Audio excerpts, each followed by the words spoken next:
সমস্যা হইতেছে দালালের আমাদের দেশে। এই যে এতগুলা লোকরে মনে করেন পাঠাইছে, কেউরেই মনে করেন রাগের মাথায় যে বাংলাদেশি বলেই ধরে পাঠাইতেছে এরকম না। যদি এরকমই হইতো যে বাংলাদেশি ধরে ধরে পাঠাইতেছে, তাহলে মনে করেন আমি যেইখানে থাকি এইখানের আপনার 70%ই হইতেছে বাঙালি। আমি রিয়াদের যেইখানে থাকি এর আশেপাশে যা আছে সব বাঙালি, এবং সৌদি আরবের মধ্যে সব থেকে বেশি প্রবাসী হইতেছে মনে করেন বাঙালি।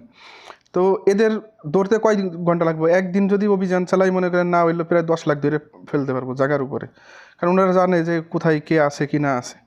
তো বিষয়টা এরকম না, আপনার যাদের নামে মনে করেন হুরুপ মারা রইছে বা আপনার যাদের আঁকা মানাই এই সব লোকদেরই মনে করেন ধরে ধরে পাঠাই দিছে। আমার কিছুদিন আগে এই যে গতকালকে এক বন্ধুর সাথে কথা হইলো, তার বাইরে আকামা আছে, সে নিজে মানে সেও জানে না যে তার নামে হুরুপ ছিল আর কি, বা সে দেখেও নাই।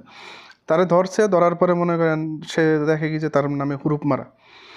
এখন অনলাইনে আপনার সব কিছু আপনি যদি মানে ওই রকমভাবে মানে হন, তাহলে অনলাইনে কিন্তু দেখা যায় আপনার নামে হুরুপ আছে কি না, বা কোনো মানে আপনার ইসের সমস্যা আছে কি না, পুরো ডিটেলসে কিন্তু ওইখানে মনে করেন চলে আসে। যেরকম এই দেশে অনেকগুলা মনে করেন যারা আপনার সব কিছু কিন্তু অনলাইনেই হয়। যেরকম কিউআই অ্যাপস আছে শ্রম আইনের জন্য, আপনার কিউআতে আপনি যে কোনো সমস্যা হইলে আপনি ওইখানে মনে করেন জানাইতে পারেন। বা আপনার এই যে অ্যাপসার রয়েছে আপনার, এরপরে রয়েছে আপনার এরকম নাফাত রয়েছে। তো এইগুলা যদি আপনি মনে করেন আপনার কফিলের কাছে বা কারো কাছে যদি দিয়ে রাখেন, তারা যে কোনোভাবে আপনার যে কোনো কিছু করে রাখতে পারবো।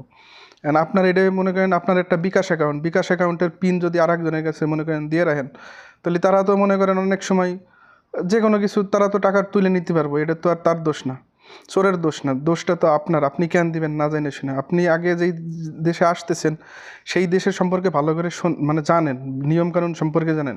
আর এই দেশের শ্রম আইন মনে করেন ওই রকমভাবে অনেক কড়াকড়ি আর কি।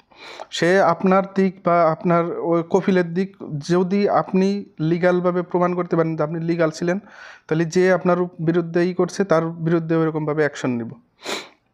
তো মেন সমস্যা এইখানের যে আমাদের যে বাঙালিরা যারা মনে করেন আছে, তো এদের বেশিরভাগই সমস্যা হইতেছে আকামা থাকে না, বা আপনার যে কফিলের যে সমস্যাগুলো করে এক কফিলের মাধ্যমে এসে আর এক কফিলের কাছে যায়, মানে এই ধরনের মানে প্রবলেমের কারণে এই যে এদের ধরে ধরে মনে করেন পাঠাইতেছে। এরপরে শুধু যে বাঙালিকে পাঠাইতেছে এরকম না, বিশেষ করে পাকিস্তানি, তারপরে আপনার অনেক পাকিস্তানিরা মনে করেন এই যে ধরছে।